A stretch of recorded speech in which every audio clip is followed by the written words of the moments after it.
In this video, I'm going to talk about a man by the name of Riley Carter.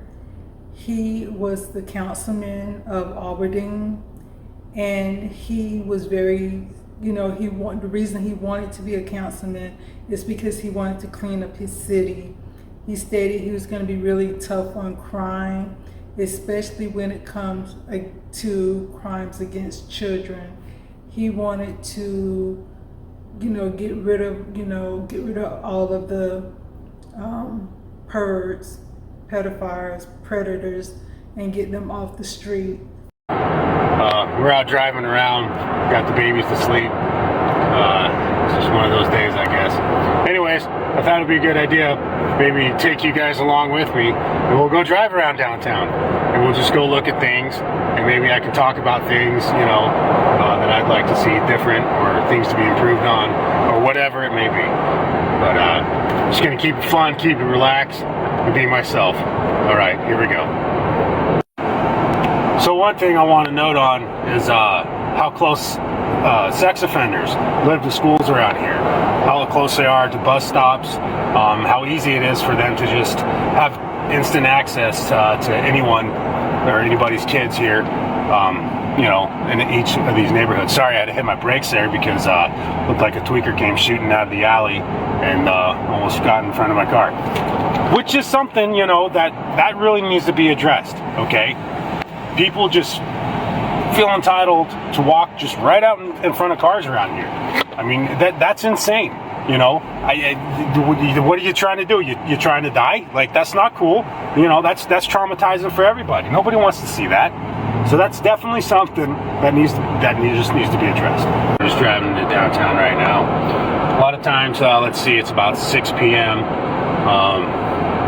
Everything's winding down, and a lot of the walkers are out. And by walkers, I just mean the people that live on the streets, and who even knows what they're up to. But that's one thing that really bothers me, is how there's no fear of consequences. That definitely needs to be addressed and changed as well. Alright, so I know one place a lot of people want to see is the camp underneath the bridge. I will state, however, I have my baby girls with me, so I'm not going to take them down there just because people know who I am around here, and the last thing I would want is a rock to fly through my window and hit one of my daughters, because the way this state works, I could see me going to prison because somebody hit my daughter with a rock and I beat that person to death. I mean, that's just, come on. Wouldn't you do that for your own kids? Hey, what up, everybody? A little bit of story time. So I live in an incredibly liberal state, Washington, yeah. And every time I wear this hat out in public, people always give me those looks of, ooh, it's a MAGA hat, ooh, it's so bad, he hates everyone, But then they read it, and usually they have a pretty good laugh, in support of it. Then again, you still do get those people that are offended by it, but, imagine that in a blue state. Ooh, they have rights too. No, they don't. The victim does, but they shouldn't have any. So, pretty cool hat, and make pedophiles afraid again. I love it. So, yeah, people always mistake it for a MAGA hat.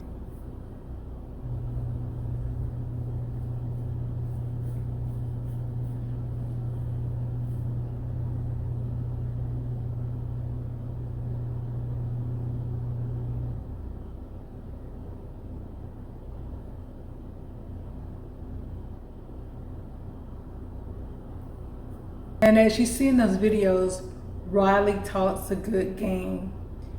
He was married to a woman by the name of Maya, and she had 4 children before she got with him. 2 of her children are teenage boys, and she stated that they're on the spectrum. And so she never stated like where on the spectrum they are, but she also stated that he never really got along with them. She also had an 11-year-old daughter. The 11-year-old daughter was going to counseling for about 2 years, and this one particular time she decided to confide in her counselor about something that Riley was doing to her. And When the mother found out, I do commend her for that. She went straight away and confronted him, and asking him what's going on, and he lied. The thing about it is that they have cameras in the house, everywhere in the house, as well as on the outside of the house. And the mother, Maya, she stated the reason they had the cameras is because her kids was disabled and they needed to be watched 24/7. I'm going to get back to that in a minute. But as you can see, this man is going around talking about how he feels about predators when he himself was a predator. When he himself was raping his 11-year-old stepdaughter. He was molesting his 11-year-old stepdaughter.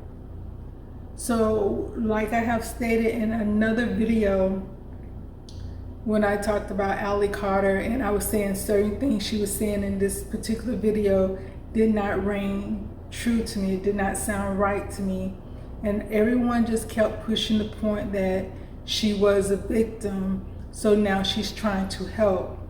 This man rode around talking about how he wanted to help, how he wanted to clean up the streets, how he wanted to protect men, help men protect their daughters by getting rid of the criminal element, getting rid of the predator, when he know the whole time when he was speaking this, the whole time he was on social media, the whole time he was a councilman, he knew the whole time what he was doing to this 11-year-old child.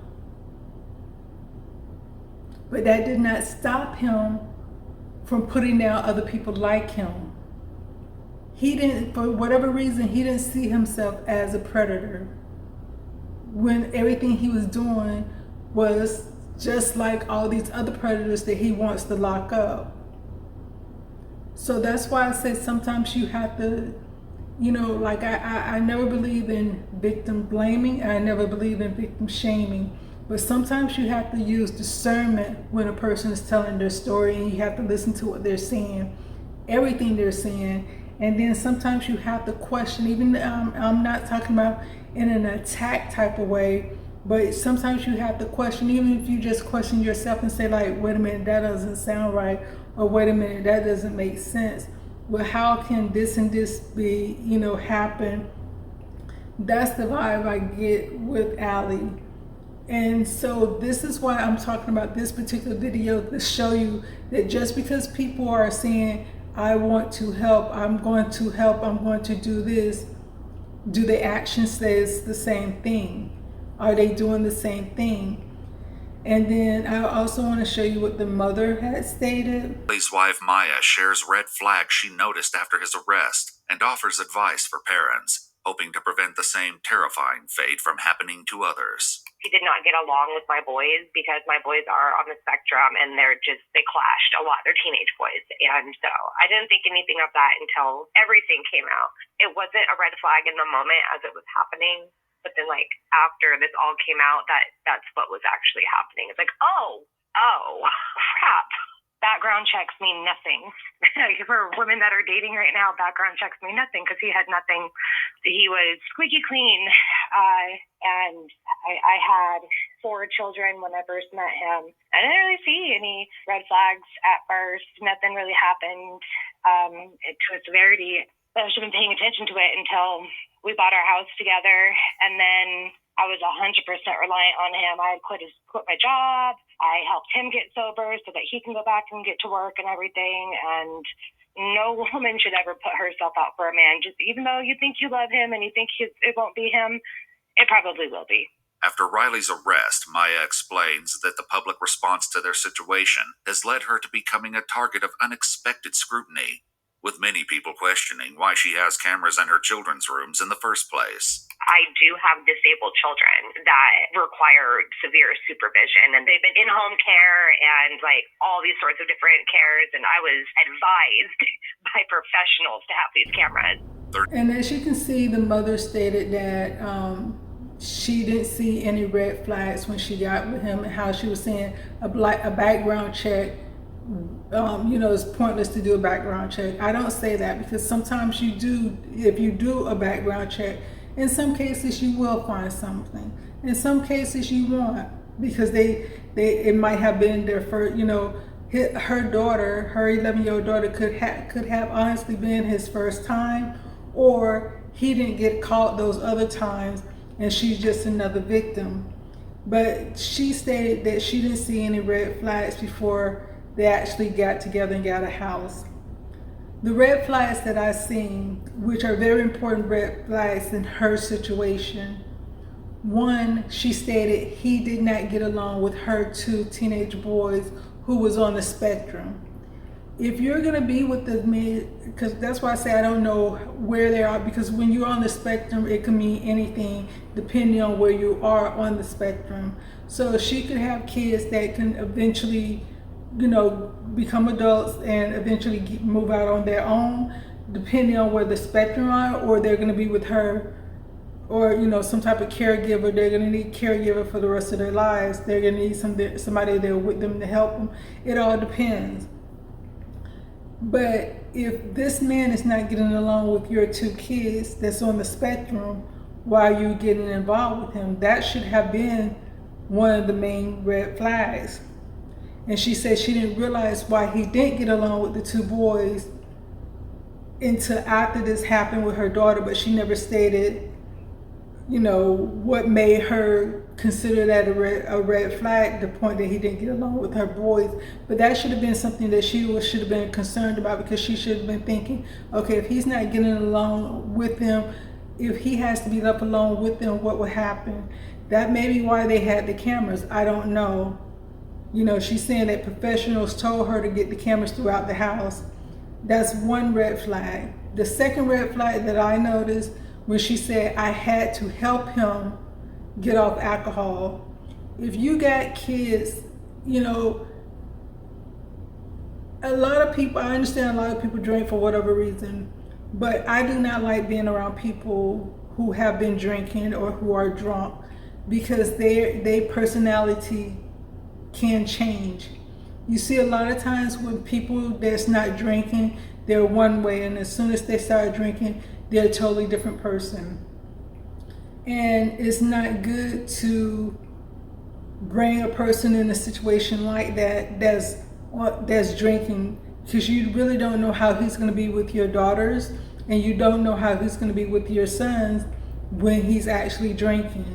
You don't know how he's going to be with you when he's drinking, when the pressure is on, when things getting frustrating. He might be frustrated with the kids, he might be frustrated with you, with life, and start drinking. You don't know how he's going to react. So to meet a person that is on alcohol, that's drinking, and then to bring them into your house around your kids, to me that's a red flag, because he's not dealing with his problems on, he has to use alcohol to help him deal with his problems, or to help him cope. So you want to make sure that he's in a position where he can deal with his problems before he take on a whole family, a family of 5, 4 kids and a wife.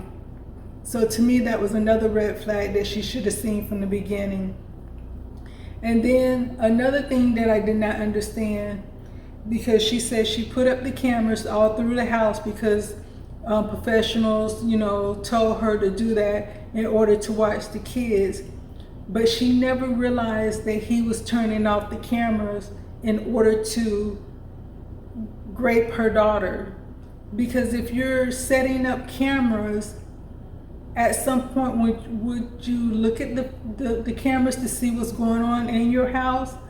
For 2 years, he was doing this to her daughter on and off. She never noticed, why is her cameras always off? Let me go talk to her to see what's going on. That to me was, that's something that I would have asked her if I was talking to her. At what point did you check the cameras? How often did you check the camera? Did you notice anything strange, with him? And then when the camera started going off in your daughter's room, did you ever go to her and just ask her what's going on with your cameras, why your camera's off? Or even if you went to him and he's saying, oh, she's turning them off, okay, don't turn them off. And then that would have given her opportunity to say, okay, let me see what's going on while these cameras are going off, because I'm gonna set up another camera, but I'm not gonna tell anyone. Or I'm gonna have this other camera pointing this way, and to catch something. That's another thing that was kind of strange and stood out to me, is that if you're gonna have cameras set up, shouldn't you be monitoring the cameras to notice that your cameras are going off around the same time on the days that he's going into your daughter's room? Like I said, I'm not victim blaming, I'm not victim shaming, I'm not saying anything against her mother, but just for knowledge purposes, these are the things that as women, especially when you're bringing men around your kids, that the things that you need to look for and the things that you need to think about. Because if he's not getting along with your kids and your kids was there before him, he shouldn't be in your life. That's not a person that you want to be with, that's not getting along with your kids, especially when your kids are on the spectrum to the point that you have to have cameras in the house.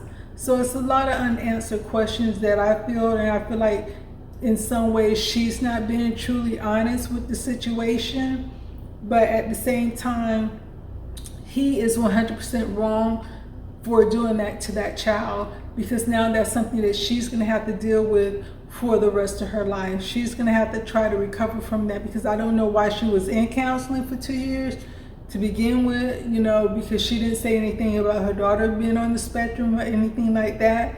But, she was already in counseling for something that she was already dealing with. And by her being in counseling, she was, she felt safe enough to go ahead and tell the counselor what he actually did to her. And so that's something that, talk to your kids to make them feel okay, to make them feel safe by telling what's going on with them. At no point in time he should ever be able to say to her daughter, keep this between me and you. This is a secret. Don't tell anyone. Even if you have to have that conversation in front of him. Hey, I tell my kids, I don't care who it is. I don't care if it's you, my father, my uncle, my brother, their brothers, their cousins. If anybody texts them, come tell me. If anybody tell them, hey, keep this a secret, come tell me. Because this is my child, this is my responsibility, and we don't keep secrets. So even if you have to say that in front of the new people or anyone that's coming in your life, my child don't know how to keep secrets, so don't ever ask them to say that in front of them with the child. Have everybody there, so everybody on the same page that we don't keep secrets around here. Especially when it comes to my child. My child will always come tell me, do you understand that? Looking at everybody, do you understand that? And that will kind of set the tone as far as he's getting an understanding that, okay, maybe I shouldn't do anything to this child, because this child is going to tell the parent, and the parent is going to do something about it. So sometimes you have to set those tones and those expectations with the person that you're, getting involved with, as well as letting the child understand that it's okay to tell if he does something to you, or if vice versa, if it's a man raising his kids, it's okay if you come tell me if she did anything to you, because a woman can be a predator as well, or she could just be abusive as well. So just let your child know, if this person is doing anything to you, come tell me and I will deal with it. You're not going to be in trouble. I'm not going to be mad with you. I'm not going to be upset with you. I will handle that situation. And so just because the person's saying, hey, I'm here to help, really pay attention to how they move and the things they do. Are they really there to help? Because why would you take your two daughters to ride around in the car while you're looking for predators, while you have a camera and you're going to the seedy side of town and stuff like that, and you're saying, well, I don't want to go over here because these people know me and they have bricks, but you're basically on social media saying that you're driving your daughters around town, but they're asleep. So you gotta think about some of the things that people say. Identifying themselves on Facebook as Casey Morrison, Aberdeen's council president, called for the council to remove Carter. In a public post, quote, "This has been eye-opening and deeply disturbing. There are predators amongst us, and it is not always plain for all to see just who they are, nor what sickening perversions lie inside them. You think you know something." Cameras. Carter, 39-year-old Riley Tyrell Carter was officially charged with multiple counts of first-degree rape of a child and first-degree child molestation.